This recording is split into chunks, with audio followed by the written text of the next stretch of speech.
the actual presentation. Yes. Yep. Okay. You can jump up. Okay. Go for I can just remember how to use the pointer. Are you guys now seeing a laser pointer? Yes. Yes, we are. Wow. Okay, good. That's a lot better than you using your finger. Yeah. Yes, indeed. less smudge on the screen. Well, I wanted to do a quick bit of a remembrance of Comet Neowise and also sort of do an overview of the comet itself, how it was discovered, and what the orbit actually was in space, which might sort of explain what we saw in our night skies. So Neowise was discovered by a satellite that actually was resurrected.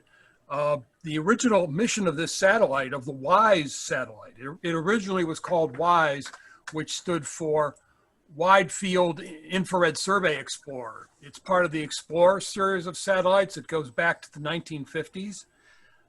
It was launched in 2009, and it was originally intended to locate near-Earth objects. It operated in the infrared at 3.6, 4.6, 12, and 22 micrometers infrared wavelengths. It had a 16-inch mirror, believe it or not. I mean, it was a big space telescope.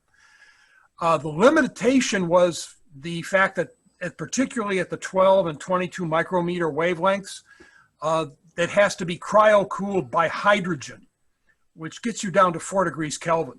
So it has to really be intensely cooled to work at those wavelengths. So it only worked for about 2 years, and then it was put in hibernation. So from December of 2009 until February of 2011, it completed a survey of the entire sky in very high resolution in 4 different infrared wavelengths.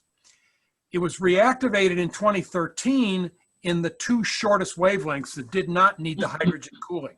So it wasn't so restricted. So the 3.4 and 4.6 micrometer detectors. For reference purposes, human vision is at 0.5 micrometers. So this is like 6 times longer wavelengths than we normally view with the naked eye. So the picture here was the discovery photograph, and it shows 3 different images all taken on the 27th of March of this last year, a couple hours apart. And the red dots are the comet, actually. And it's showing up in the red channel, which is the 4.6 micrometers, much cooler. The star images are in the 3.4 micrometer wavelength. So they're in bluish and green, and the comet is much colder, so it's coming through in the 4.6. Turns out Neowise discovered 155 comets. This is the only one that amounted to a hill of beans. Visually, anyway. Yeah. Yeah, the others were all much smaller, much fainter. So this is actually showing the orbit. It's below the plane of our solar system. That's why it's down here and the lines are drawn the way they are. In late June, it passed to the northern part of our solar system, and yellow is Venus. So it put on a really good show for the Venusians, if there are any. I don't think there are. And here's where it came by Earth, and this is about the time of closest approach. It was in late July. And ever since then, it's been going way out there. It never got closer than about 0.7 astronomical units. I'm going to let this run again. That's a good graphic. That's great. It's a good graphic. Yeah, I found it all. Thank Wikipedia for it, and some guy named Phoenix 7777 who published it for them. This is Mercury, the yellow is Venus, the blue is Earth, and the red is Mars. There it went past it never got closer than about 106 million kilometers. And now it's rapidly receding from us. We're going in this direction, it's heading in the opposite, which explains why it got dim so fast after the 23rd. This shows you the brightness of a comet really depends on 3 things. It depends on how far it is from us, how far it is from the sun, and how reflective it is, which includes both how bright the material is, how much light it reflects, and how big the tail is. So it's the extent of the tail, the reflectivity of the tail, multiplied by 1 over r squared distance to Earth, and 1 over r squared the distance to the sun. So it can change radically because it's got 3 different factors in it, 2 of which go like 1 over r squared. double the distance, and it's 1/4 as bright. So the distance to the Earth never got much better than 0.7 astronomical units, basically 660 million miles. The Earth is 93 million miles from the sun. It never got closer than about 60 million miles. Then it rapidly became more distant. Notice the time scale. This is October, January, and next April. So it's going to get really faint. The other 2/3 of the equation are how far it is from the sun and the reflectivity. When you roll all that together, the brightest it ever got was 2nd magnitude, and now it's down around 10th magnitude. And it's going to go way down there to the point where they can only see it with infrared instruments and very large telescopes. So that's why this is the period when we were looking at it in June and part of July, was in this region. And the magnitude was, it started out at 10th sometime in June, and it very rapidly went up to 2nd magnitude, which, considering that it's in the morning and the morning twilight and the evening twilight skies, isn't all that bright, actually. And I'll say something else about that later. If you like spirographs, if you're my age and you remember what a spirograph is, this is what a gentleman named Tom Ruin created this. It basically shows the path of the comet. Here's July 8th, here's July 15th, here's July 22nd. They're 1-week snapshots where it would appear in our sky. This is the plane of the solar system on our sky, or the ecliptic. And this is the orbit the comet took. The sun was right around in here, right around here. So this was when it was in the morning sky, and then it transitioned to the evening sky. And it got radically brighter as it did that, and became more visible in the northern hemisphere, because down here it would have been in the southern hemisphere. All the images I took were all taken just with a camera on a tripod. I used my Pentax K50, which is a 2nd or 3rd generation lens. It's probably 8 years old now, so that camera is already showing its age. The secret to my pictures is I had an f1.4 lens, so it's extremely fast. Some of the pictures Herman showed, for example, were at f4. Well, between f4 and f1.4, there's a factor of 8 in the brightness. So the key for my pictures was using an f1.4 lens. And it was just mounted on a tripod. Typically, I took 1 to 3 second exposures and took anywhere from 30 to 50 of them, and then stacked them in either Maxim DL or Sequator. And I typically shot at ISO 40, 400 or 800. This is what it looked like, to the naked eye or with a pair of binoculars. This is a single 2-second exposure. When you stack 40 of them or so, this is from, I think, the night of the 17th, you see a totally different view. With that lens, this is about 16 by 12 degrees, just to give it some perspective. So that's like 16 degrees, and that's like 12 degrees. So the first morning I caught it was the morning of July 11th, and it was in the morning sky. This was shot from the Park District property on the north side of Fearson Creek, where I live on the southern side. So this was shot not too far from downtown St. Charles, looking north towards South Elgin. And at this point, the comet tail is about 5 degrees or so. But this was stacked in Maxim DL, and it's a pretty picture because it's got the yellow sky, it's got the plants in the foreground, and the blue sky. This is actually more representative. This was stacked in Sequator, and it's cropped. This is almost 5.5 degrees of tail showing, even at that point. And you can see dawn is coming up. In the 12th, it was in the evening sky, so it was still pretty low. I barely caught it that night.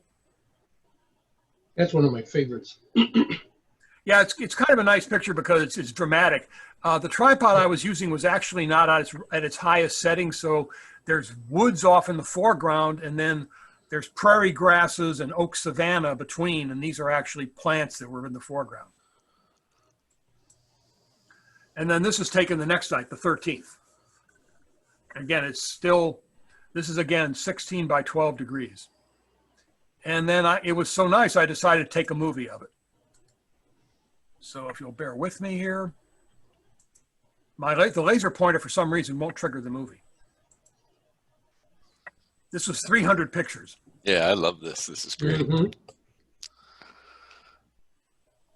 And you can see if you look at the end of the tail, Yeah. it's kind of, going, apparently looks like it's getting longer and shorter, but it's, And then, of course, you can see it was being photobombed by the fireflies. Those little flashes of green. And then if you look at the tree, below the tree line, you'll actually see the fireflies dancing around too. I'll run it again. So there's fireflies running around here. And every now and then you'll see a big green globe, and that's because one was so close he was out of focus. Oh, that's great. Yeah, it looks like the tail is moving, Yeah. shimmering. You're a good dog. Those were 1 second exposures with about 3 seconds in between, and about 300 of them. Very nice. Didn't even have to change the batteries, which surprised me. I expected to have to do that. And then, of course, we had some O'Hare meteors. Yeah, right. Okay. We had a couple of cloudy nights, and then we all got together on the 16th and 17th out at Peck Farm Park. So this is, I think, Mark or Greg had a similar image. I caught it just between two banks of clouds, and you can see the blue ion trail reasonably well. And then this is a crop with some enhancements of that from this same picture over here on the left. This is about 40 pictures with about a 2 second exposure. The 2 seconds was chosen because you wouldn't see star trails, and then Sequator or Maxim DL, when I stack it, takes care of that. Good doggy. And then this was the night of the 17th.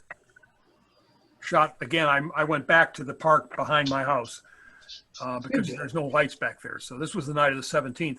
So I calculated this out actually. This is a full 8.5 degrees of tail showing. So it was actually quite a big tail. Wow. Which is surprising when you consider, if you remember back earlier, I showed a picture, single shot. I mean, this was barely a degree tail in a pair of binoculars, at least around here. Yeah. We're constantly fighting humidity, of course. And then finally, the 22nd and 23rd, it was already starting to get dimmer, but the ion trail was more prominent on the 23rd than was the dust tail.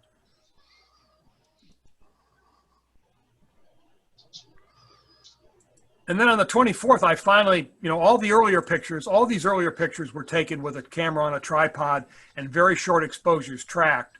The reason for that is where I was going, I didn't want to lug a telescope around.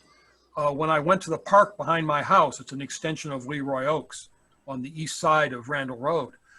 I had to walk with the tripod and camera over my shoulder and walk from my subdivision across the bridge into the park district property.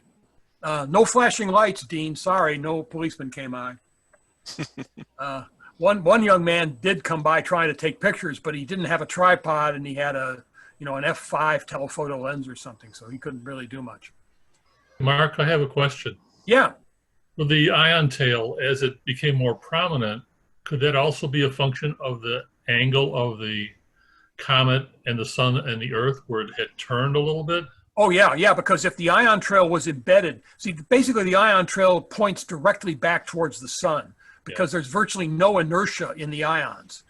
This stuff is has a lot of inertia in it, so the solar wind is fighting the inertia from the orbit.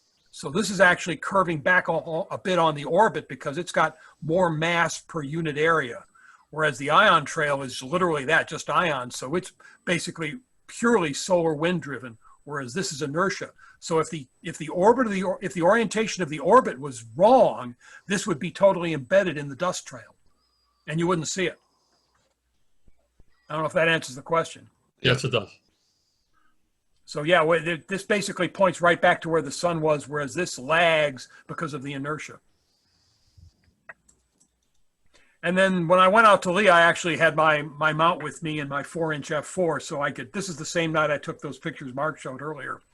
So this was the only telescopic image I took, so I thought I'd focus on take a picture that actually emphasized it.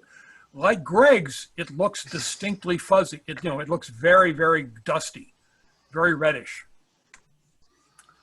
You can still see the ion trail, although it's fainter.